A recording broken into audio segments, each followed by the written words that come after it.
Okay, I think we're live. If we're not, I'm talking to myself. Somebody let me know whether you can hear this, will you? And whether you like my new beanie. Yeah, so it's going to be a full live stream this time because we've got a lot to talk about. We've got the death of Roger Corman. I've got a movie review. I've got a whole bunch of Q&A questions that people have given me to answer, and I'm going to have to do that as well. So just let me know whether you're here or not. It's a bright, it's kind of sunny morning here, a little bit cool, but things are looking bright. I'm getting new glasses today. Hopefully, I'm getting a new delivery from Umbrella Entertainment, which I'll review in the next video I do, which I'm really looking forward to because there's some real kick ass stuff in that. And yeah, so is anybody out there on planet Earth? Or are you all busy sitting outside trying to look at auroral displays from the solar ejection? Hi, Garfield. Hi, Bented. Hi, Emmy.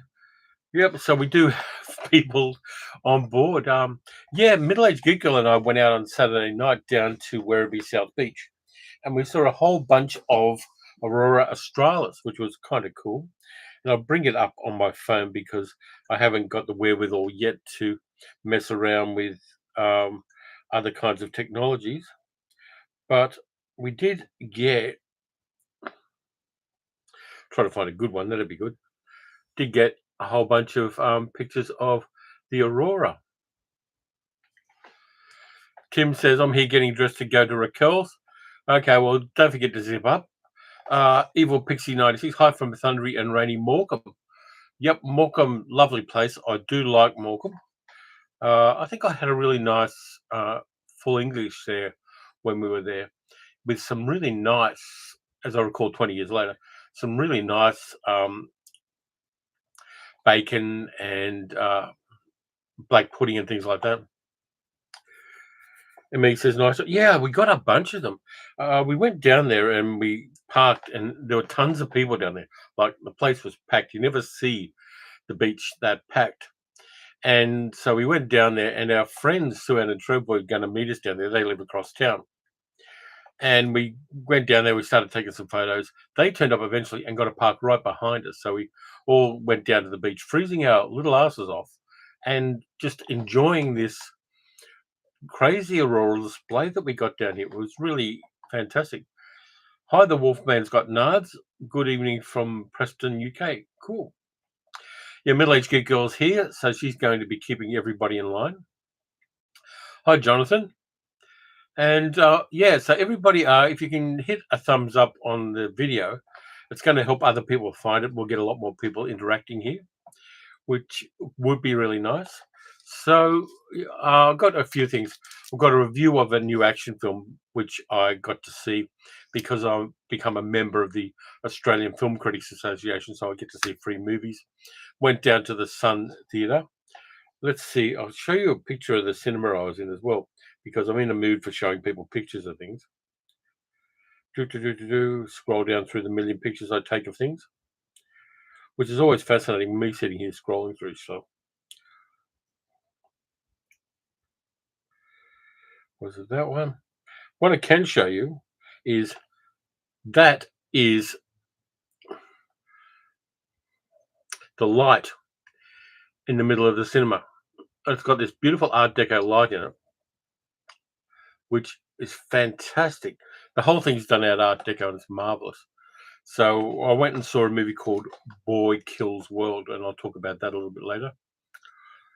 Jonathan says, among other things, I have to thank you for introducing me to Jacques Tourneur and one of my favorite movies, Curse and Night of the Demon. Thank you. Always happy to help out. Night of the Demon is fantastic. And I did that whole video about it, talking about how Cardwell was one of the great villains. And it's got a lot of traction, that video. I really should do more of that kind of stuff for the channel. It will help. Hi, Keith. Yeah, so very busy weekend this weekend, and it looks like it's going to be a busy week in the best possible way as well. But the big thing we should talk about is the death of Roger Corman.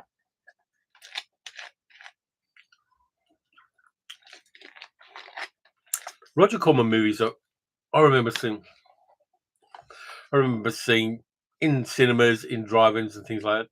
The first R-rated movie I ever saw was a Roger Corman film. And it was also a Scorsese movie, Boxcar Bertha. I saw that by sneaking in underage to an R-rated movie, which here in Australia means you were supposed to be 18. But I was 15, and so I went in and I smothered myself in brute. And I went in and put on a really deep voice going, "Could I have a ticket, please?" And the guy didn't even look up and just gave me a ticket, and I got in to see that. Hi, Damien.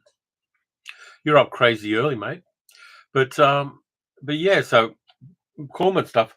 I've got my reference book here, which is one of the great reference books about Roger Corman. Edna Haas, The Films of Roger Corman, Brilliance on a Budget, which goes up to about the late 1980s. I mean, this is a fairly old book, but there's so much good stuff in the movie history of Roger Corman. I've kind of picked out I picked out 6 of his movies that he directed that I really like. Now, they're not the main ones. They're not necessarily the biggest ones. It's 6 a.m. here, says Damien. Yeah, you're not doing too badly then, mate. But yeah, so the movies I've got that he directed that I really like, and you might want to grab a pen and paper for these. First one's Not of This Earth in 1957. I've already done a video about Not of This Earth with Paul Birch playing a really weird alien.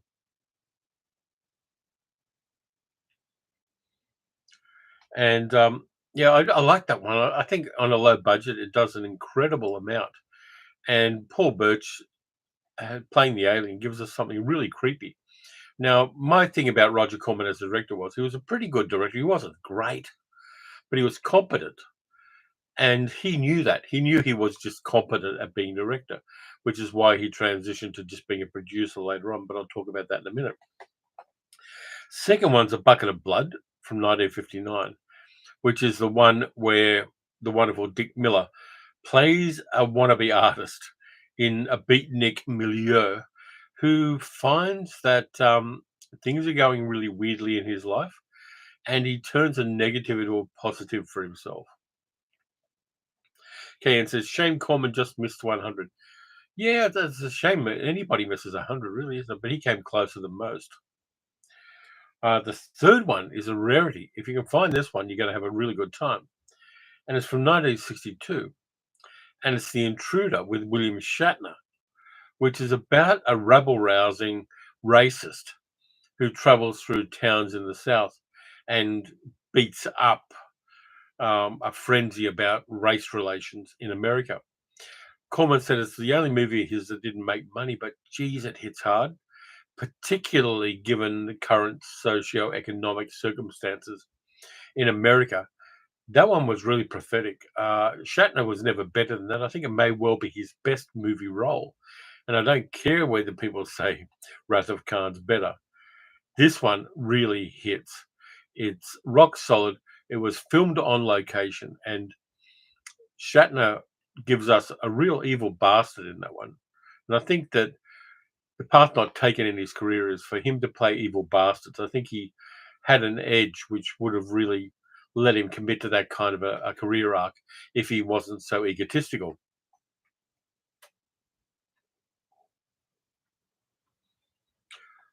The Wolfsman's Got Nard said, very had a few of Roger Corman double bill DVDs. Forbidden World's a favourite, possibly the only needless sex scene intercut with a disco yo-yo scene ever committed to film. Yeah, that takes a certain chutzpah. Ross Skilton says, hi, hope you're well. Only here for a short while. Real shame about Roger Corman. The Intruder is excellent. And Mr. Londell's Groovy Movie says, I have The Intruder on a hard drive somewhere. Yeah, it's worth a rewatch.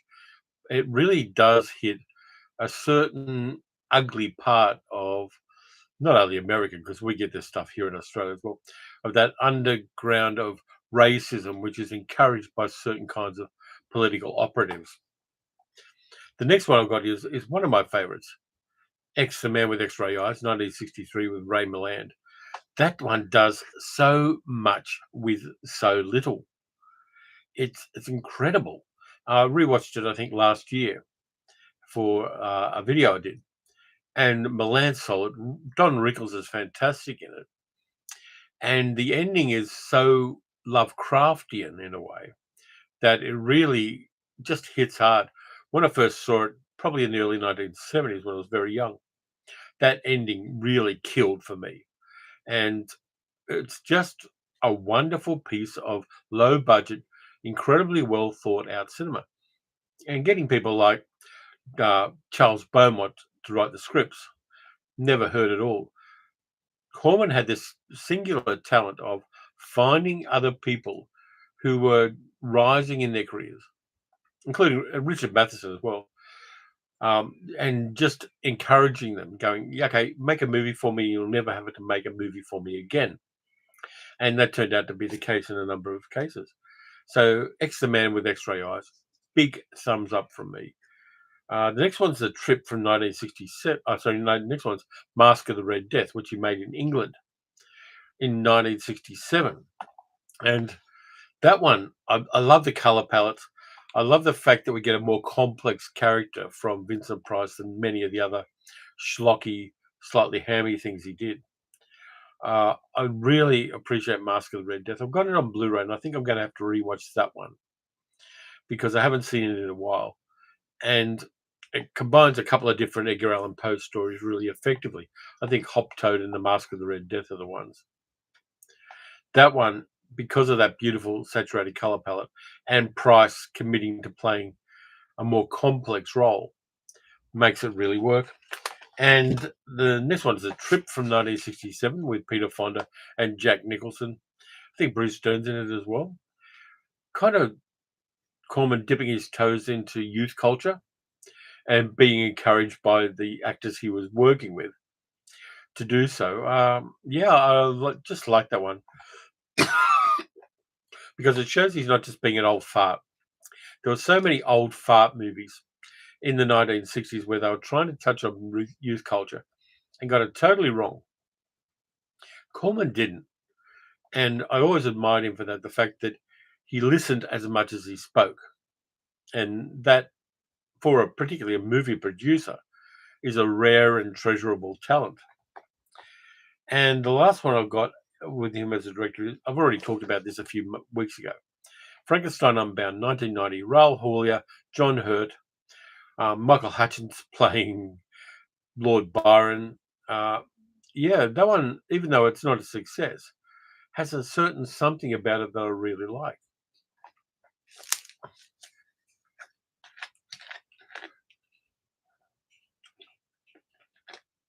Damon says Roger Corman, I think, is better than some of today's directors.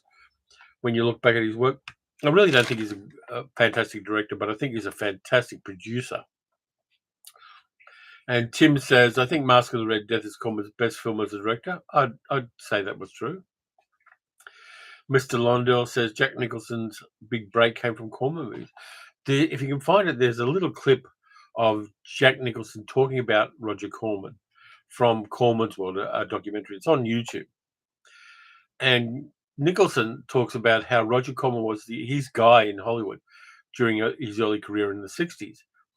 And he was the only contact that Nicholson had to the Hollywood studios, well, not Hollywood studio system, but the Hollywood movie making. And Corman put him in things and encouraged him more than anybody else. And you can see Nicholson actually breaks down and cries thinking about how important Roger Corman was to him. Incredible bit of the film, that. Keith F says, originally grown fond of Tomb of Lygia. Beautiful locations. Absolutely. Tomb of Lygia just works as well. Those Poe adaptations are great. And the fact that he did them on such low budgets with some interesting screenwriters and scripts really landed. And then you've got Corman as a producer. Now, the Corman producer stuff is much, much more interesting for me. Things like he did Francis Ford Coppola's movie, Dimension 13, and sent him to Ireland to make that. That's pretty damn impressive as well. And Scorsese with Boxcar Bertha, and Peter Bogdanovich with Targets, and a number of other people, Galen Arkush and Joe Dante got their starts with him. Let's see who else. Jonathan Demme, Curtis Hanson, Steve Carver, Paul Bartel. Just Penelope Spheris, Suburbia was one of his productions. Jim Wynorski, we'll leave that one aside. Uh, just just so many other people he encouraged and really nurtured as filmmakers, and I just love the fact that he did that, and the fact that he knew that he could make money off these people, but there was also a generosity of it, which is indicated by the fact that these people still love Roger Corman. All the people he lifted and all the people he encouraged and got their first big breaks, particularly filmmakers, still have a lot of love for Corman. And I just think that that's really an indication of him being a decent movie producer. And there aren't a lot of decent movie producers of Corman's era. The only other one I could think of is Ed Pressman, who always dealt fairly with directors and other creative people. But there weren't many of them. And Corman was the kind of person you emulated if you wanted to be a decent producer in Hollywood. Very few people did, but he was the guy that had a moral compass about what he did when it came to dealing with other people.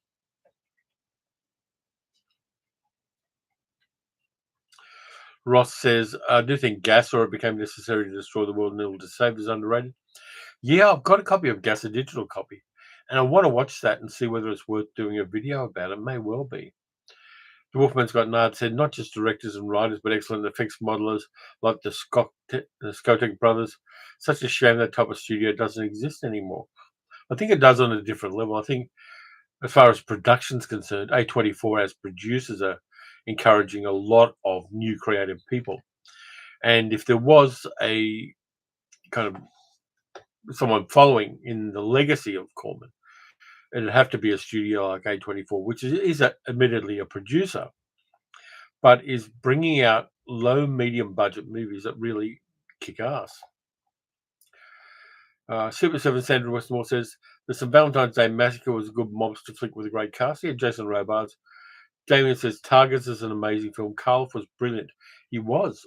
Karloff was a solid actor, but he got stuck in that cliche that everyone had of him, of being a monster guy. But Karloff really never took himself seriously. There's a video clip on YouTube of Boris Karloff singing the Peppermint Twist on a TV show. He really enjoyed himself with people.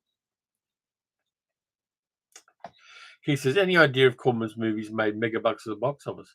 I don't think they made megabucks ever. I think they made tons of money compared to what they cost, which is probably a good way to consider it. But there weren't any really big, enormous, blockbuster Roger Corman movies, but they don't need to be. Corman was interviewed a few years ago and said, I'm a craftsman. I'm not an artist.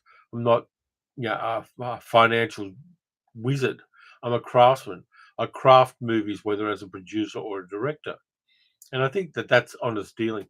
Being like an artisan of filmmaking was the secret sauce of Roger Corman. He knew that he would be able to make movies that made money. He would be able to nurture other people's movies and things like that.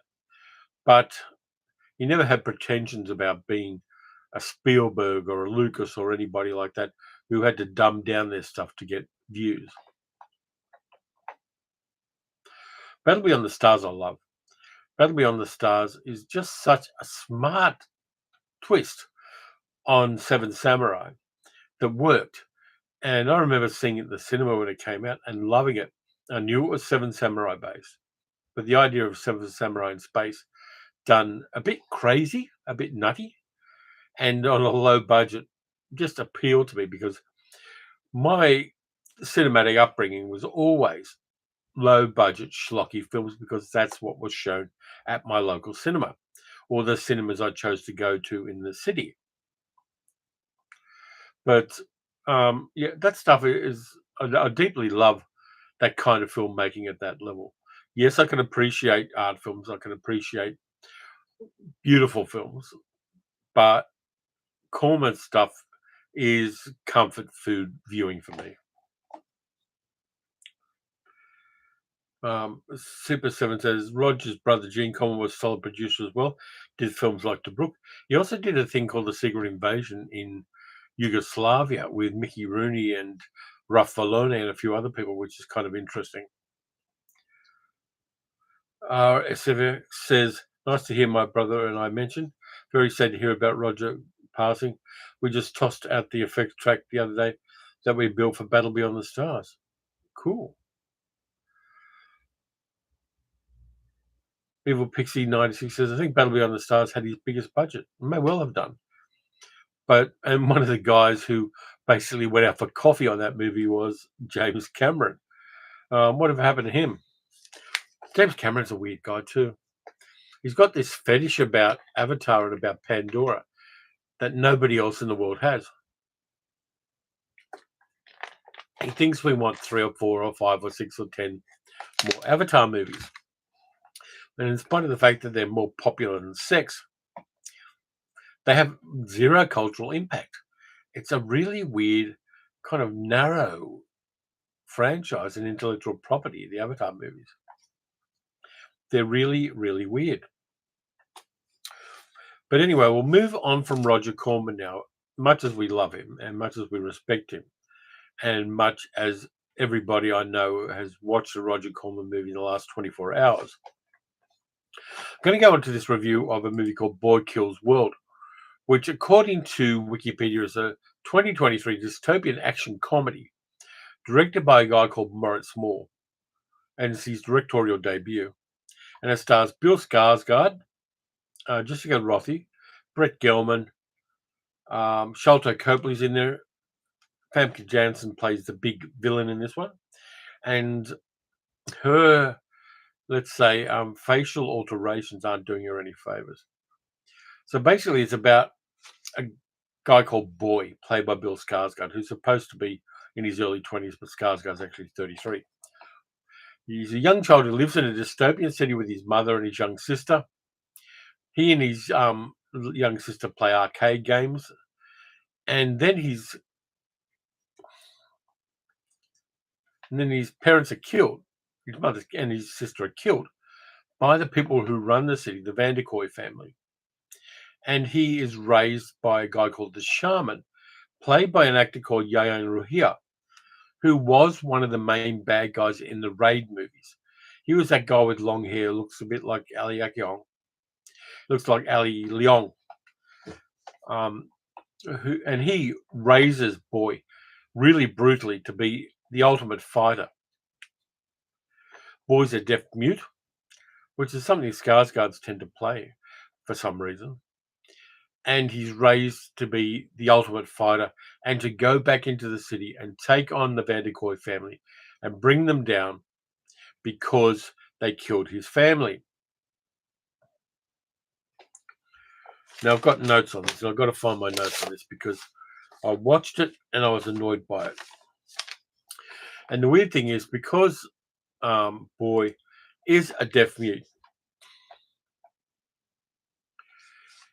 he's got an internal voice, which is used for the voiceovers. And the internal voice is played by a voice actor called H. John Benjamin, who played Sterling Archer in the Archer cartoon series, and also did the voice of Bob Belcher in Bob's Burgers. And it's such a familiar voice that having Skarsgård's internal voice being H. John Benjamin's voice really takes you out of the movie. It's supposed to be funny, it's supposed to be amusing, but it really sucks. That internal voice is dissonant in the narrative. And of course, Boy gets his training, becomes a man, goes to the city, meets individuals in the family, including an asshole brother-in-law played by Sholto Copley, and another brother played by Brett Gelman, who has pretensions of being an artist, and takes out tons and tons of bad guys. He uses guns, he uses knives, he uses everything you can imagine to kill these people. And you can tell that it wants to be another version of the Raid, but humorous. But one of the problems we've got is the director does a lot of swooping camera shots that look like FPV drone shots, but he does them really badly. There are scenes where you're supposed to be flowing with the action in the same way you do with the Raid movies. And you think, Why did he do that? Why didn't he just pull back a bit? Why is he so close into the action where you need like a mid shot or a wide shot to get that flow happening in a meaningful way?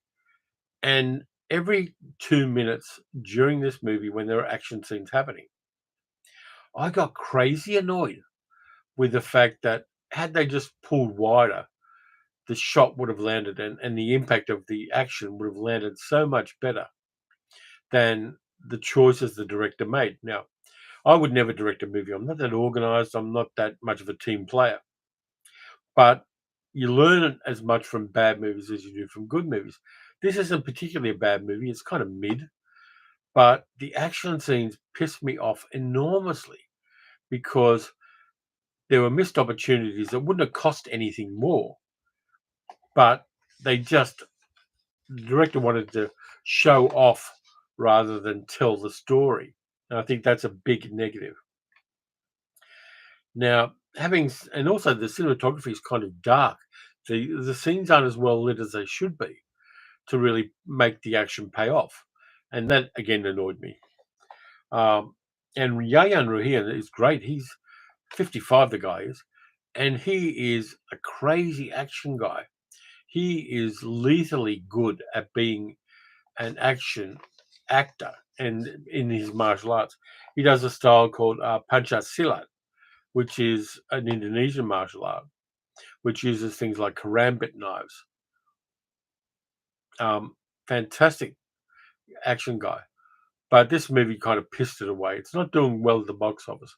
And I think the problem is that cinematography and that showiness, which doesn't particularly have a point. So I'm not going to talk anything more about that. By the way, so I'll go back to chat now. Janet is here. Hi. So sad that Roger Corman died, but he was a living legend. Was a guy who kickstarted so many careers. What couldn't he do? I don't think he's very good at parkour. Ross, goodbye. Thanks for coming in.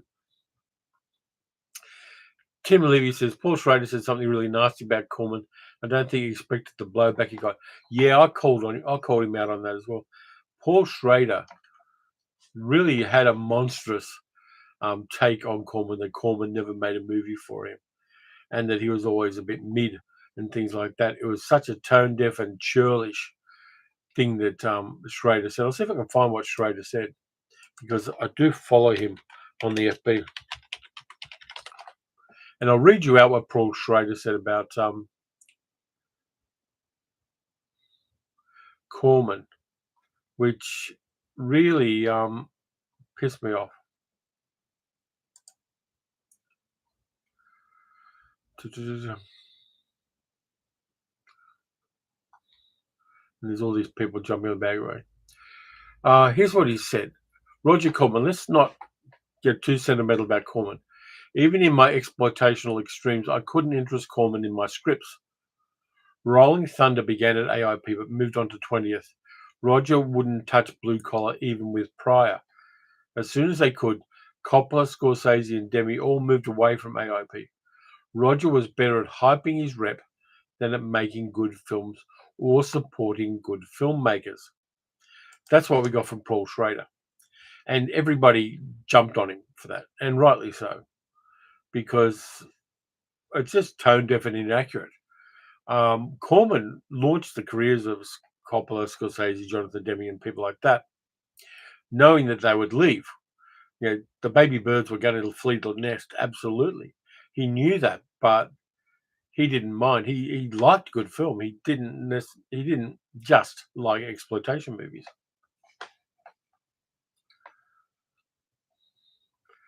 But yeah, Schrader is getting shredded by people who loved Roger Corman. Janet says Corman also saved many discarded stars like Price, Rathbone, Laurie, Karloff, Dana Andrews, Ray Milland. Yeah, he knew these guys were good and they weren't getting any love, and he did nurture their careers. Dean says, didn't know there's a chat party today. By the way, where's Luna? Luna's jumping in and out of the house. It's 8:30 in the morning here, and this is a time when Luna comes in and out of the house about 20 times. She goes out in the morning, explores the world. Wolfman's Got Nard says, Oh, Alien is a perfect film, and it's so blessed in every department. I kind of disagree with that because I think that Alien is basically a haunted house film set on a spaceship, and it borrows so much from films I like better, like Planet of the Vampires, and um, there's the 1950s one I'm trying to remember, which has a lot to do, very similar to Alien in some ways. What is it? It doesn't matter. But yeah, Schrader really got, he kind of let his ego be the eulogy he put out for Roger Corman. It's the Terror from Beyond Space. Thank you, RSFX. Absolutely. It's the Terror from Beyond Space and Planet of the Vampires are definite precursors to Alien. My opinion of Ridley Scott as a filmmaker is not as high as it is for some other people. I'm not going to go into too many reasons why, apart from the fact that I think that he makes certain safe choices, and there's no directorial voice in any of the movies he makes.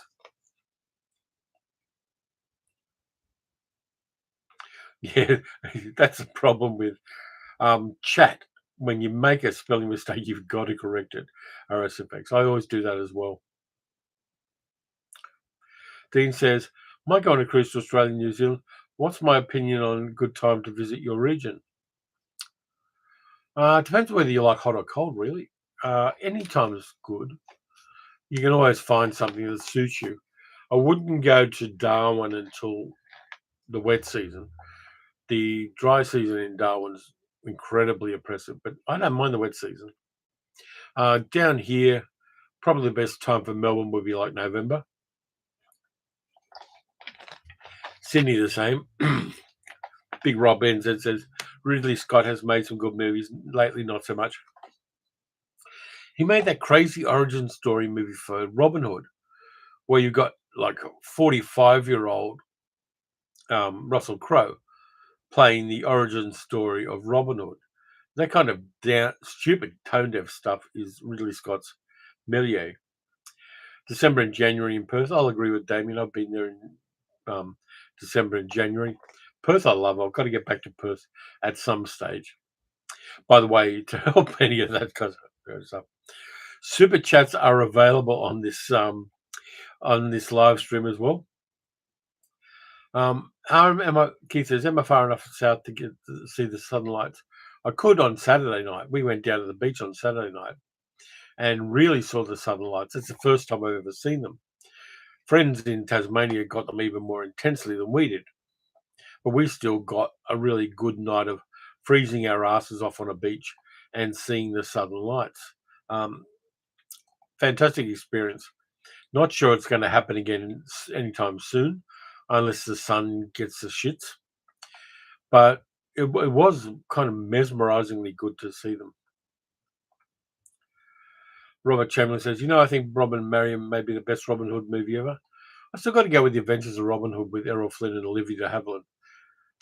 That's my go-to Robin Hood movie. Jack says, we had the Northern Lights for 3 nights. Cool.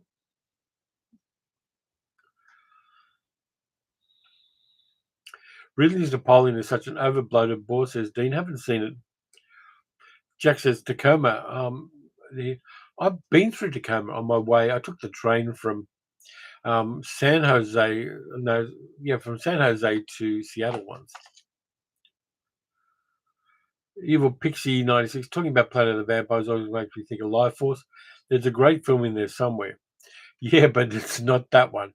And the male gaze in that movie is kind of icky from a modern viewpoint.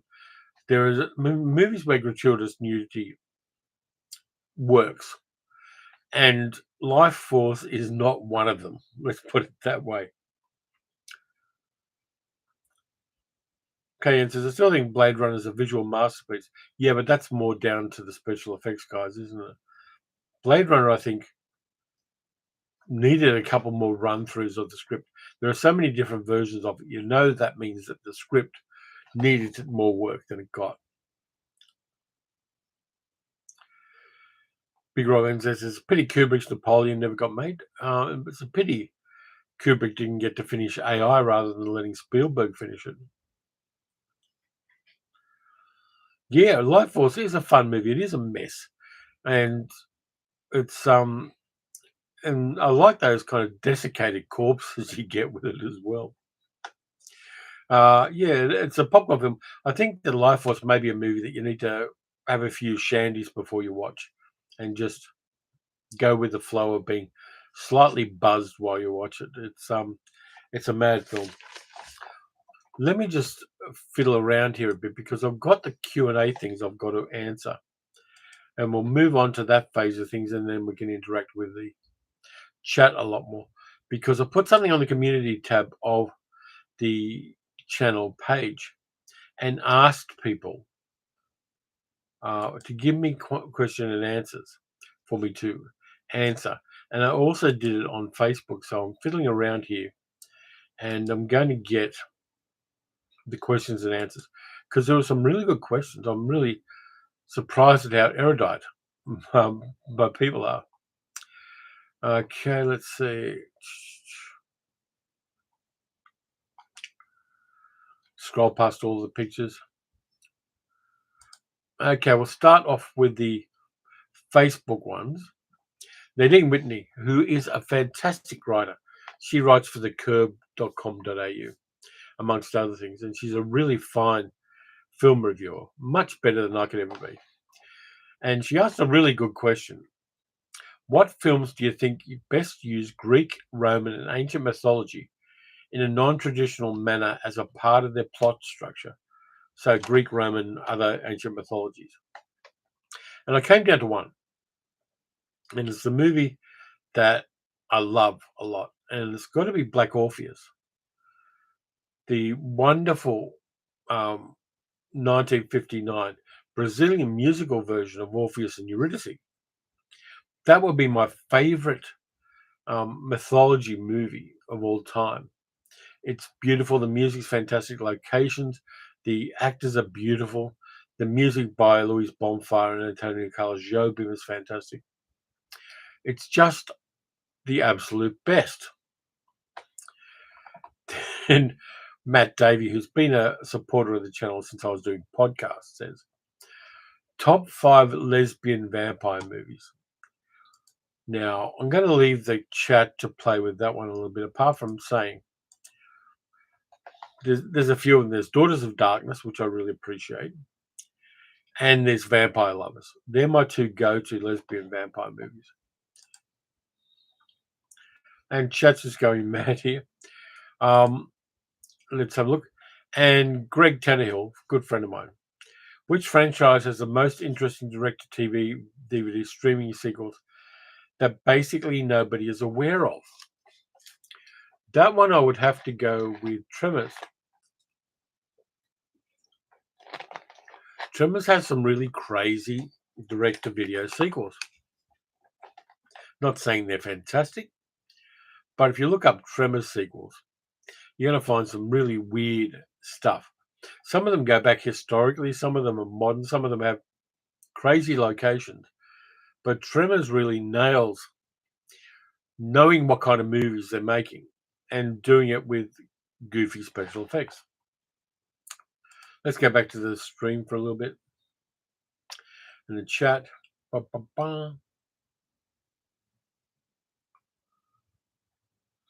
Woman's Got Nard says, speaking about Life Force, the puppets are delightful, and someone who runs a puppet show, I'll always cheer for ropey puppets. Janet says, Robin Hood, Prince of Thieves with Kevin Costner as a Pitts. Not only does he look like a baseball player, he cheats during the sword fight at the end. Yeah, the only good thing about that is Alan Rickman. Tim Levy says, yep, about Life Force is a demented Nigel Neal story, Quatermass and the Space Vampires. Yep. Jack Swin says, Life of Brian. OSFX says, Orpheus and Black Orpheus. Yeah. Yeah, I forgot about that one. Yeah, the one with Jean Marais, Orpheus, the John Cocteau movie. I saw that for the first time a couple of years ago, and being a big Jean Marais fan, loved it. Big Robin says I need to go to Melbourne again. I'll go to the casino. I want to see the ship Castlemaine. I think that's the one down at. Is that the one down at Williamstown Dock? Because we see that a lot. Twister 2024 looks like it might be okay.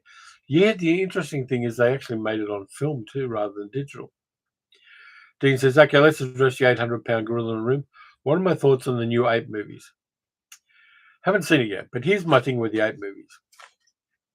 I used to like dystopias where humanity gets destroyed when I thought I would survive that kind of dystopia. But being older now, I kind of don't like it because I go, no, I'd be dead in 10 minutes. So my ideas on those have changed. I think they're very well made movies from what I've seen, but they're kind of a bummer. They're really kind of, uh, humanity gets dumbed down by a viral plague. I kind of don't like that because I like people to be smarter rather than dumber. It's a real personal thing, but that doesn't hit for me. But I think it's going to make a lot of money, and I love the way that they do the motion capture and create the characters and use actors who will do the characters well when they do that. I think they're very adept movies, but they're not really movies that I'm leaning toward. RSFX said, we worked effects in the first and fourth Tremors movies. The people behind them are so wonderful, low budget, but good people. That's really great to hear. When you like movies or like a movie franchise, you like to think that the people involved in it are good people. It doesn't always turn out to be the case, as you would know more than any of us here. But I like that. I like the fact that certain filmmakers are people of goodwill and people who have their ducks lined up to a certain extent. And I always appreciate that. Yeah, middle-aged good girl, Castlemaine's in Williamstown. Keith F says, a very old vampire movie, Dracula's Daughter. Can't recall if it's a lesbian vampire movie. It is very much a lesbian vampire movie. Dracula's Daughter is. It works really well, and I like what it does. There's another one recently which was said to be a remake of Dracula's Daughter. And I know I've watched it in the last few weeks. Which one was it? I've watched so much shit. Uh, Maybe I didn't put it onto my letterbox for some reason.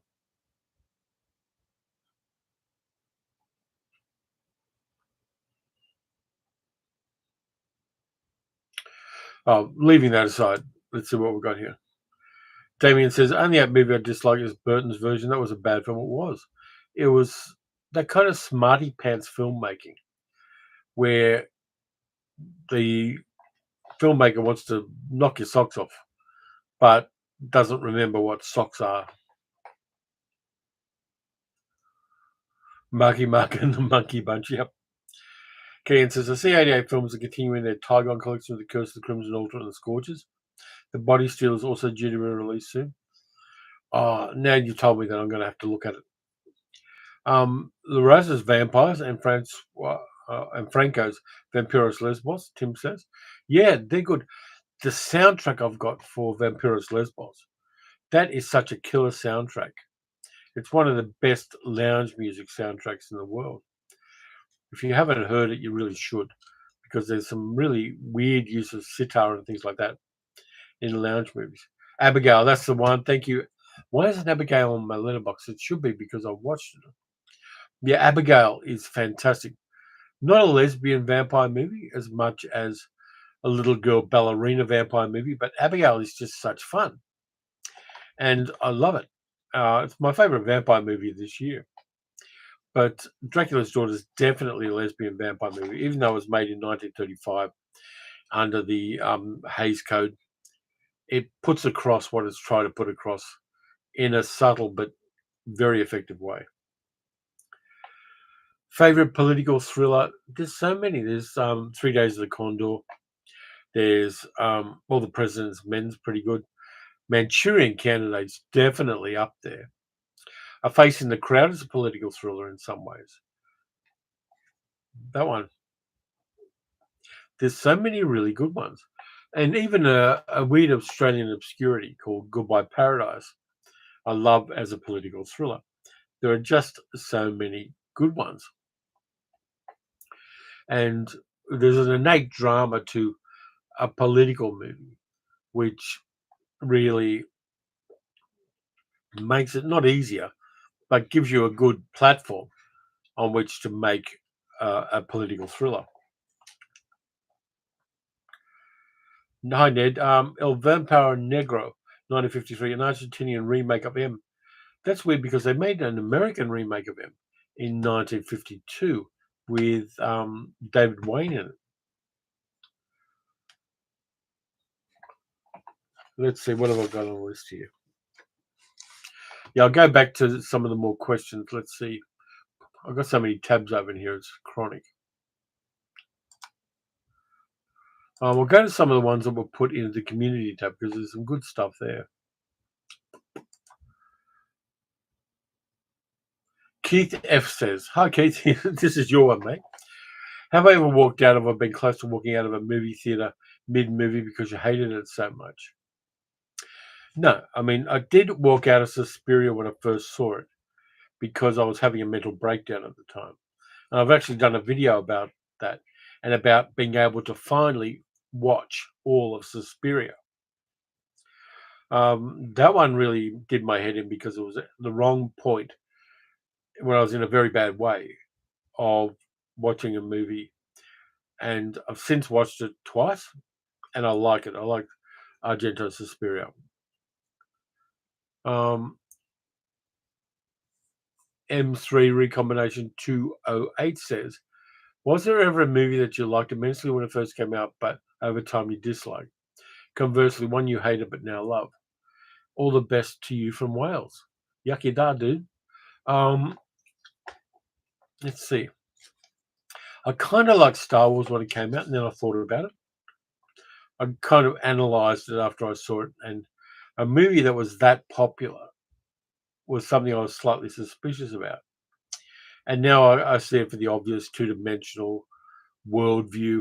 The world building is ordinary at best, and they've spent the last 40 years trying to patch up the holes in that first one and patch up the weaknesses and the absurdities and the moral binary of that movie.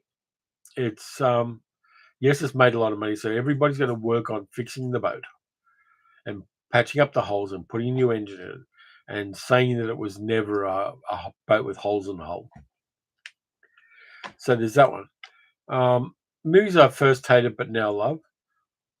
I did see Pauline Kael's review of Young Girls of Rochefort, and the first time I watched it, the beautiful Jacques Demy musical, first time I watched it, I was influenced by her opinions about a French version of a Hollywood musical, and I kind of didn't like it. But then I watched it again with a more open heart, and it's one of my favorite movies now. The Young Girls of Rochefort is beautifully joyous. It's one of my go-to happy movies. But when I first saw it, I was too influenced by Pauline Kael, a movie critic who I have immense respect for and whose career is just a template for a good career as a movie reviewer to a certain extent. So that one, you've got to take anybody's review of anything with a grain of salt and realize that they're coming from their viewpoint and you may have a different opinion. I mean, I've got friends who are movie reviewers and I disagree with their reviews some of the time, but I still respect them and I still like their viewpoints on things, even though I don't agree with them one tiny bit. Let's see what else we got. Water time.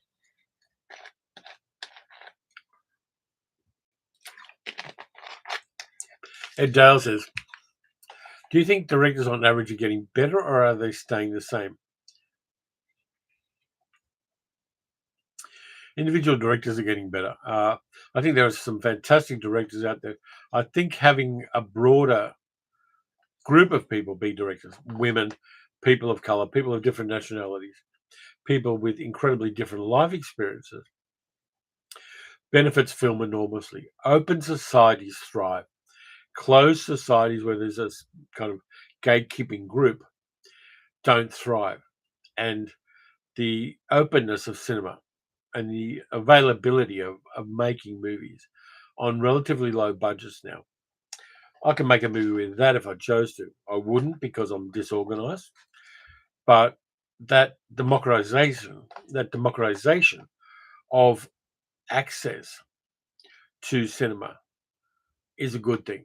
I think they're getting better because there are so many ways people can access classic films and learn from them, and older films and modern films as well. And the fact that anybody with a passion and a group of friends can make a movie, upload it to YouTube or Vimeo or wherever, put it in a film festival, and tell their story and speak their truth is a fantastic thing. It also says, how does the addition of CGI in the digital soundstage impact movies and the skills needed from the actors and the directors? Shit, Ed's got a lot of questions. I think it's done it positively. I think being able to use different and new tools to tell a story is good. I think that, like any other tool, they can be used for good and for ill. But if you want to make a point at a certain moment in a certain film, having a digital soundstage or the ability to do digital special effects can give you the tools you need fairly inexpensively in most cases to do what you do. I'm going to read all of Ed's questions because they're quite good. Would Hitchcock and Wells have embraced the new digital soundstage? Of course. Orson Welles said that a movie studio is the biggest train set a boy could ever have. I think Hitchcock would use it because Hitchcock, the whole point is to use whatever is available to scare the shit out of people. I think they would because they're good filmmakers and they do, they were good filmmakers and they used whatever was available to ultimately do what they wanted to do, which is tell the story. What makes a good script? A good writer who's willing to discard the things from the script that don't work. I mean, the revision is important in scripts. Some people say that you should never revise, which is bullshit. I think honing your tool is important. Can a good or enjoyable movie come from a bad script? Yeah, that's why Tommy Wiseau's The Room is so popular. And does the actor bring enough to the movie to save one, or is it more in direction? I think there are actors who have saved bad movies. There are actors who show unexpected depths in movies, like things like Tony Randall in The Seven Faces of Dr. Lowe, even though it is a yellow face movie, showed a lot of depth in his acting there. It's and a good director can save bad actors in a bad script. A good actor can save a movie that's mediocre in other ways. It says, what's the impact of AI likely to be on the CGI and special effects part of the movie? I think there's always going to be a human hand, if only in the decisions made. And the inputs for AI as we know it now are inputs from human beings. People decide the parameters of AI images and AI art. I think it's different from physical direction and physical filmmaking, but it's a question we've got to ask, and it's a reality we're going to have to deal with. It. Pandora's box is open, and at the bottom of Pandora's box is hope. And what I hope is that we find ways to use these tools in a way that don't dehumanize the media that we consume. And it says, what was the impact of COVID on the movie business? People have more time to work on their scripts. That's pretty much it. Yes, it costs money for studios, but I don't care about studios making billions of bucks. I care about the quality of the story and the quality of the actors and the quality of direction, all that stuff. Then we got James Allard said, what movie did you pick on a whim only to discover it was amazing? Probably The Core. which is one of my favorite science fiction movies of the last 25 years. The core is a good old fashioned science fiction action film. Yes, the science isn't entirely accurate, but geez, it kicks ass. Fantastic ensemble cast. Aaron Eckhart, Hilary Swank, Stanley Tucci, Delroy Lindo, all of those guys together. Chef's kiss wonderful. That would be the one. Mossword Chief said, "Do I think Marvel movies have finally gone for good? Also, how's Luna? Marvel movies aren't gone for good. They're going to rejig them. They're doing 3 feature films a year at most now, and a couple of series. So they've pulled back on the cinematic universe because just keeping the story straight is difficult, and they can manage that a lot better with a lot less product coming out. So it's definitely not over. It's still making bucks, and they still have an incredibly powerful intellectual property there. And Luna's doing fine. She's actually knocking on the back door now. And if middle-aged geek girl could possibly go and get her, I'd appreciate it. Cut to Laser 5509 says best low-budget movies and the worst big-budget movies. There's just so many good low-budget movies. I've talked about them on the channel before. Worst big-budget movies. I think throwing more money at Star Wars is a bad thing because we want new stories, we want new universes, we want new voices. We don't want people schlepping a legacy IP all the time when they do things like, yeah, let's do a Star Wars movie that's Seven Samurai. Let's do one that's a Dirty Dozen, and let's do one that's a Western.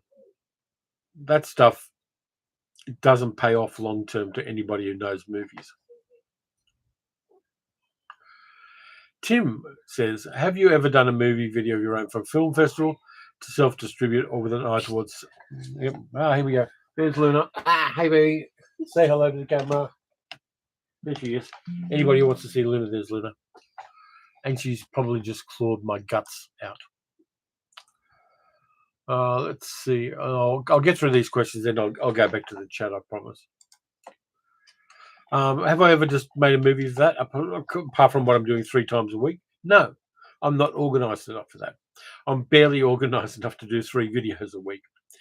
And I am comfortable with my limitations there. I enjoy doing this. I enjoy watching the movies.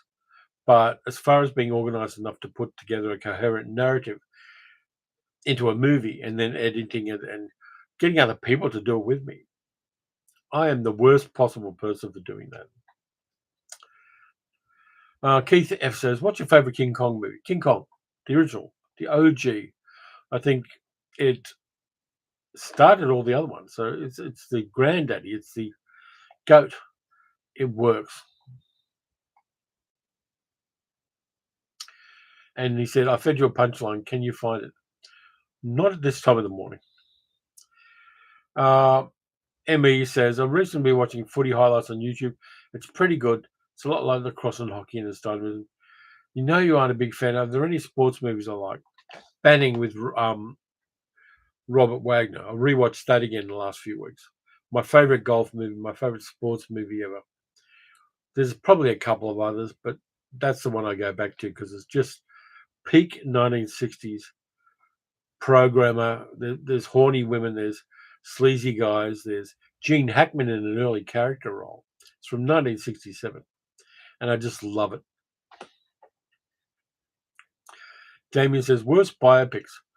All those movies were the biopics of Cole Porter or other gay people that pretended they were straight. Those annoyed the fuck out of me. I think that if you can't tell it, there's the other one's Words of Music, which has Rogers and Hart at the core of it. And Lorenz Hart was a gay man. But because it was 1940s Hollywood, they decided to do a biopic about Rogers and Hart and the music, where Mickey Rooney plays Larry Hart basically as an incel rather than as a gay guy who was self-loathing. I think movies that aren't able to or don't acknowledge somebody's sexuality when they do a biopic are at their heart dishonest. And yes, in the 1940s, Hollywood wouldn't let them. But that dishonesty doesn't play well to me as a modern movie viewer.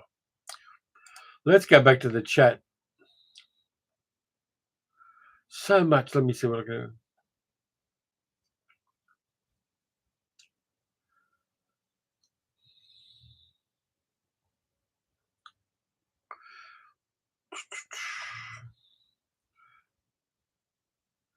Dean says the only movie that I ran out of halfway was The Great Gatsby back in the day.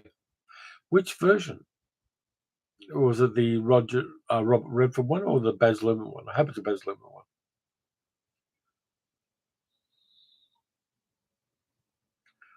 D. Lee says, bought a copy of Pit and the Pendulum at a film fair this afternoon. There were people there who hadn't heard that Roger Corman had passed on. What kind of movie buffs are they? Jacques Demy made some beautiful romantic films, says Janet, and used the loveliest women, Deneuve and Francois Dorlac and Anouk Aimée, and Michel Legrand. Absolutely. Jacques Demy musicals are fantastic. Lola's fantastic. Young Girls of Rochefort. Umbrellas of Cherbourg is the ultimate date movie. If you take someone to a date to see the Umbrellas of Cherbourg and they don't cry, don't give them a second date. Jack Schwen says, my favourite Corman movie is Attack of the Crab Monster. Scared the shit out of me when I was 7, hiding behind my mother on the couch. Yeah, that's kind of a lovely experience in the long term to have that kind of movie. Ken says, I left early in the first Kingsman movie. Most modern films annoy me. Not sure what possessed me to go see that crap. I kind of like the Kingsman movies. They know what kind of movies they are. And there's a certain hyperkinetic silliness to them that I relate to. Tim says, Casablanca, good acting, saving a bad script. Yeah, the script was being rewritten on the hop. And all of the stars didn't know who was going to get the chick until right at the end. And they lifted the movie and lifted the acting. What's the perfect soundtrack to the film? Damien? Oh, look, mate, there's so many. I mean, I like Michel Legrand soundtracks. I like Morricone. I think Morricone had such range as a film composer, doing things from absurd comedies to really serious and deep stuff. I mean, I love the soundtrack to La Dolce Vita. Nino Rota's soundtrack to that is wonderful. It's such a broad question. I could spend years answering it and still not complete everything. Dan Manis said, critics hated the core. I didn't think it was that bad. It was fun. I watched it about 5 times now, and I always love it. I think it's knows what kind of movie it is and just runs with it. RSFX, have I ever commented on Color Out of Space? Yeah, I've seen it. I kind of like it, though. I then found out that the director, Richard Stanley, is a total piece of human shit. And that always messes me up with appreciating a movie. I think if the director or the star is a rotten human being, that affects my viewing of a film. Dean says, nice hat. Thank you. I like my hat. Yep, Luna turned up. Luna looks much like my cat, but Luna's bigger, says Robert Chamberlain. Yeah, Luna is puffed out because of the winter fur, but she's a lovely creature. And she often spends time here in the man cave, just nestled there. We just sit there and watch YouTube videos together. Robert says, I like Banning, but I think Tin Cup's better. Tin Cup doesn't have Jules St. John in it. I filmed that 79. Yeah, we're having a good weekend. It's over now, but I've got some things in the mail soon that I'm really going to enjoy. He also says that Mask of the Red Death's your favourite. Yeah, I can appreciate that. Excuse me, guys. Tim says, yeah, the Cole Potter biopic with Cary Grant's insane because it's like watching a drag performance from everybody.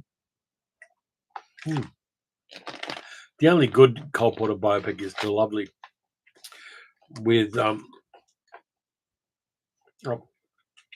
yeah, that one works for me, but the rest of them don't. Favorite soundtrack for Dean is Ice Station Zero Legrand. Yeah.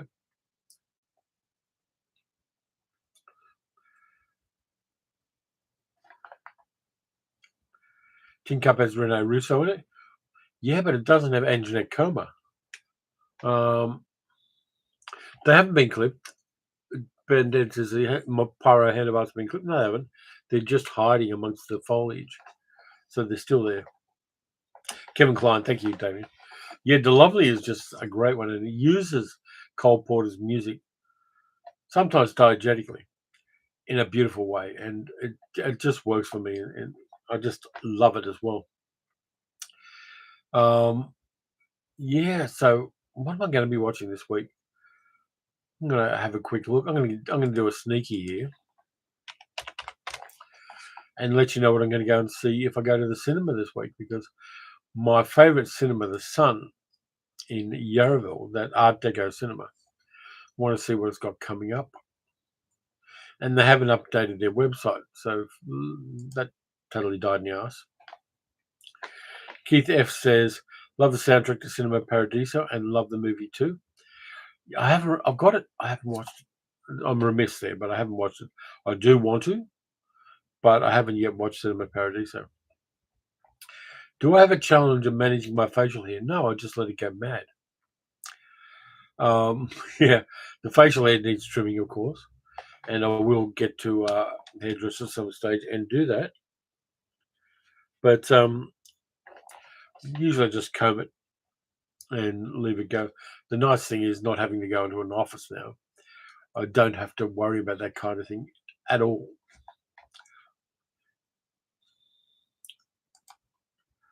But what have people been watching?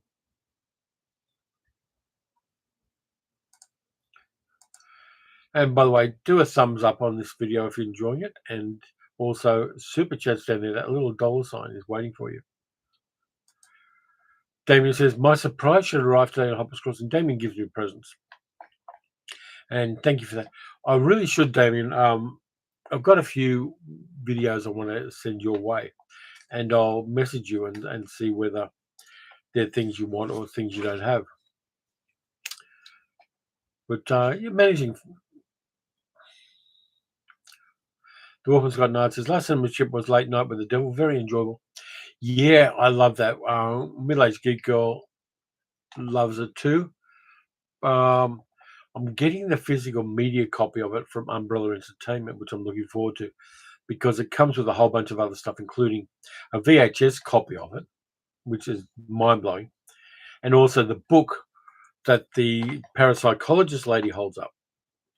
That book is part of the package for that. Ben says, I've been watching the pre-code Weissmuller Tarzan movies. Are you freeze-framing on the nudie bits? Dan Man says, what was the most prophetic Terminal Man or Brainstorm? The younger generation doesn't realise how much these classic fours saw our present. Of the two, I like Brainstorm better. I think the Terminal Man is a little too much like Elon Musk's Neuralink for me to be comfortable with it. But I like Brainstorm. Film Night 79 says, I'm going to the Kubrick retrospective at the Ritz in Randwick. Paths of Glory was just beautiful on the big screen. I can imagine so. I haven't been to the Ritz, but next time I'm in Sydney, I'm going to make a special point of going there. May even take the nephew, because, I like old flea pits and they should be appreciated and treasured. Richard Hart says, James Horner's score for Star Trek II, The Wrath of Khan is superb. Garfield, thank you. A $25 Canadian bump. Appreciate that, mate. It all goes toward the movies and the channel, and thank you so much. My thoughts on Rod Taylor. I love Rod Taylor. I think Rod Taylor was a better actor than often the roles he got. He was unfortunately an alcoholic, which curtailed his career. But if you see him in things like Sunday in New York, he was great.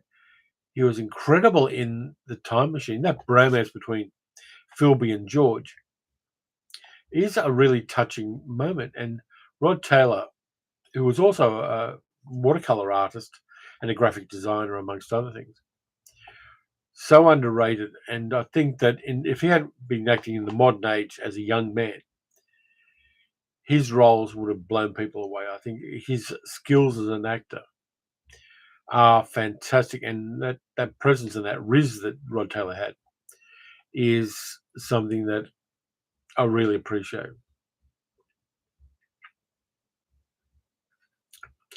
Dan Manis says brain links are right around the corner.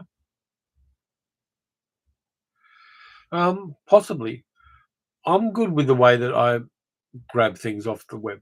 I mean, if I start losing my marbles and there's an opportunity for a brain link to assist in that, I will consider it. But for the most part, I'm good with the way I interact with things. But I can appreciate that there may be people with disabilities who would benefit from brain linking. Wouldn't trust Elon Musk to do it. His Cybertruck's stuffed up, so you don't want that guy messing with brains. But yeah, Richard Hart says late night with the Devils a breath of fresh air. Yeah, it's just such good fun. Keith says, a while back I discussed blob movies. I didn't mention one in particular. Like, have I seen X the Unknown? Yeah, I don't like Dean Jagger in the role, but the rest of it I like. I think it's great 1950s gooey science fiction. Dan Mendes, if yeah, Sunday in New York, Rod Taylor is great in that. Him flirting with Jane Fonda. There's just such a great chemistry there. D. Lee says some of my favourite films use pre-existing music and soundtrack, like 2001 Barry Lyndon, Radio Days, Colonel Scuzzi. Yeah, and I like that. I think that one of the problems with that is bad filmmakers will use the same music all the time. Things like All Along the Watchtower and Heard It on the Grapevine, and um, a whole bunch of really kind of ordinary and overused music gets used. Super 7 Sandra Westermore says, I like the Ministry of Ungentlemanly Warfare, but wish the action was more grounded in reality. A little tired of the Hong Kong John Wick preposterous action style. And this is coming from a well, yeah. I think that unreal or hyper real action stuff is good for a certain kind of movie. I think it works in John Wick incredibly well. Chad Stahelski is a hell of an action director, but Guy Ritchie, who I liked in things, I like things like The Man from Uncle. I think he did a good job with that, and a number of other films. I haven't seen the Ministry of Ungentlemanly Warfare yet. I'm going to see it, but if the action's over the top, I'm just going to go for it as a popcorn roller coaster ride movie. But I like grounded action as well. Things like Ong Bak and The Raid and stuff like that, even though it is slightly hyper real, has a grounding in those actors are actually doing that stuff. And I like that. Hey, Jason. Hey, hello from Louisville, Kentucky. Have I ever picked up anything from Mondo Macabro? They're a great label. That stuff's crazy expensive here, Jason. That's the problem I've got. A lot of the overseas labels, Ken Lorber, um, Vinegar Syndrome, Mondo Macabro, all of that kind of stuff is with exchange rates and postage is crazy expensive here. So I'm accessing that less than I do local labels like Imprint and Umbrella, who fortunately do send me review copies a lot of the time. I'd like to, but unfortunately, I really don't have access. By the way, Jason, love your town. I've been to Louisville, Kentucky. I was there in 1998. Really hospitable people. Saw my first squirrel there. Yeah, I was there for about 4 days, and I just love it. Uh, you guys have a really lovely town. Middle-aged geek girl says, "Am I the only person who liked the League of Extraordinary Gentlemen?" No.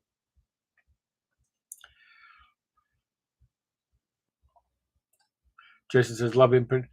Dean says, "How did I start the channel?" I started out first. I did fanzines where I reviewed some movies. Then I did podcasts because a microphone was cheaper than cameras and stuff. And at the time I did it, like 2006, YouTube wasn't really available. And then when podcasts, I kept pumping out podcasts, but I wasn't getting any money for them. I wasn't getting any traction for them. I decided to give this a go, and this has done well. And I also did, for 13 years, I did movie reviews for ABC local radio in Darwin in the Northern Territory, which helped me hone what I do a lot better than it would have been had I not done it. So I was podcasting, doing radio, spending a lot of time doing that while I was also working before I stopped doing that. Um, and then I did this, and it's great. I found my voice. I know what I'm doing. Don't always do it as well as I'd like to, and the editing is sometimes a bit choppy. But that's how I started, just that passion for film.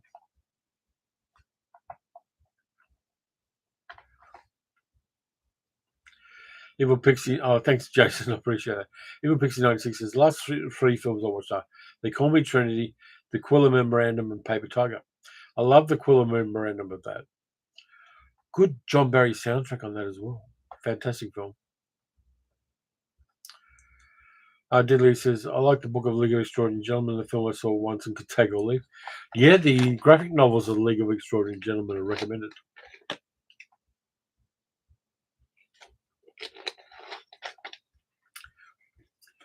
Richard Hart says, I know you dislike Star Wars, but do you think there would be the worldwide phenomenon it is without John Williams? Probably.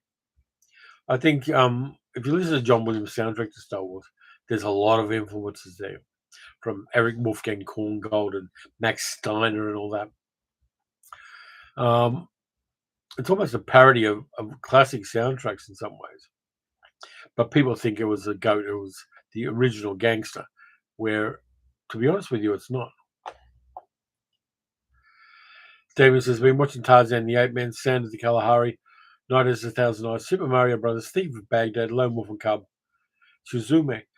I love most of those. I haven't seen the Super Mario Brothers one yet, though. I do have the box set that Umbrella sent me. I should watch that again. I have seen it. I saw it on VHS. Gary Ken says, have I ever seen the Spanish television short La Cabina? Chilling short film I caught it in the 80s on TV as a kid. Give me a moment. Gotta look that one up.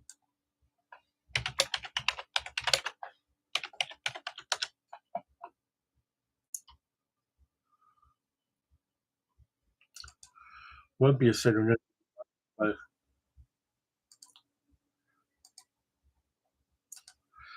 Found it on YouTube. There's a link for you.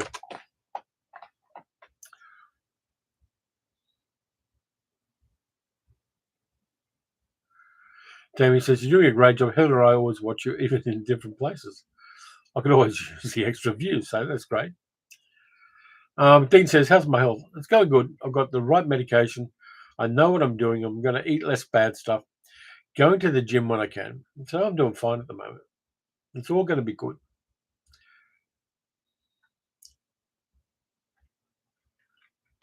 Damien says, John Williams sometimes ripped himself off, just like John Barry and James Horner.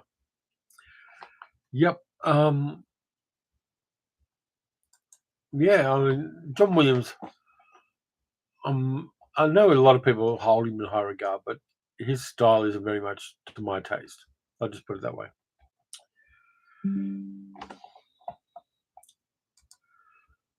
Teddy the Head says, have you seen the Korean TV series Hellbound, currently on Netflix? I think I did. Is that the one where everybody turns into kind of crusty black things? Hi, Smack Salad Productions. Yeah, I think La Cabina is the one with the man trapped in a telephone booth. But yeah, looking forward to watching that one because I've got the link open here.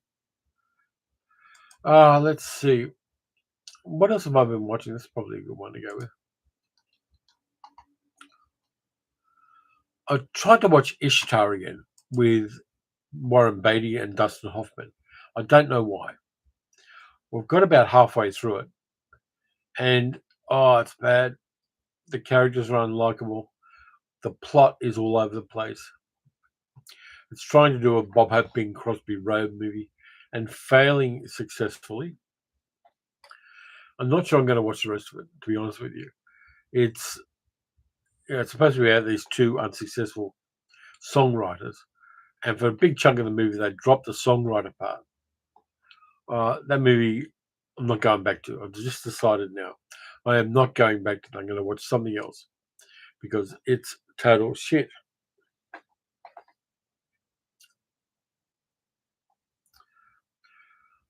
Red Sun with Bronson and Mifune. Yeah, I like that. I saw it in the cinemas. Fantastic film. Um, Jason says, I plan on picking up all the Tales of Adventure sets from Imprint. I only have a few titles from them. And I know they do a great work. I bought the Essential Film Noir Collection 5 off Amazon. Yeah, the Tales of Adventure have got so many deep cuts in them. They're fantastic. And they picked movies in each of the three. There's movies I really like. Like there's 1001 Nights in the first one, Sands of the Kalahari in the third one.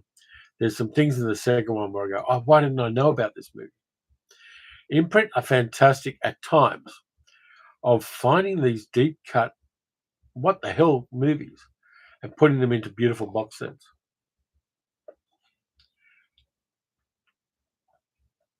Smack Seller says, Ishtar's on my watch list, but I just can't until I've seen the other May films. I'm not looking forward to it. That's reasonable. A New Leaf was Elaine May's best, Benhead says. Yeah, I like A New Leaf. It's just fantastic fun. And Mathau and Elaine May have a really good chemistry in that. Garfield Smith says, watch The Beekeeper. Yeah, I like a bit of Statham Biff. I think he knows every time what kind of movie he's in and just runs with it. We like the Meg movies as well because they're just so deliciously silly. Dean Johnson says, John Williams scores tend to sound alike. I guess you can say the same about Jerry Goldsmith. Yeah, they're kind of workmanlike. Let's put it that way. Workmanlike's a good way to put it. I mean, the goat with that kind of stuff is Morricone. The range of Morricone's soundtracks is just mind blowing. He did things like the kind of tongue in cheek stuff he did with Bluebeard, and then of course he goes on and does The Mission. Incredible range in his soundtracks, and you can get a compilation of Morricone's soundtracks, and they don't sound like they're all from the same guy. It's just a wide range of really good movies and really good movies enhanced by Ennio Morricone. Woman's Got Nine says Thunderbolt and Lightfoot was my biggest pleasant surprise of the past year. Stunning movie. Yeah. Anybody know what happened to Spielberg's second Tintin movie, says Keith? First one didn't make money. Smack Seller says, just watch the Mystery on Gentlemen in Warfare. It's acceptable. I'm going to watch it because I kind of like what Guy Ritchie's doing at the moment. And I do like Henry Cavill. So I'll watch that one and just go with it. I know the original story and I know the original people in the story. So, and I'm fascinated with the fact that there was this weird, crazily eccentric group of people who were sent out like a suicide squad by the Brits in World War II to mess shit up. And Ian Fleming was a part of that. Damien says, Heather and I are looking forward to the Japanese Film Festival online in June. This time doing 2 TV shows. Cool. Ben says, also recommended Belfast Thriller 71, quite intense. Damien says, that Tintin film was just bad. Yeah, I've got the Tintin cartoons in a box set. They're good. The Tintin movie was kind of like, oh, look how clever you are. Look how clever you can do these things. But it didn't have any heart. The only movie that was miscast in the soundtrack department, in my opinion, was Mission to Mars.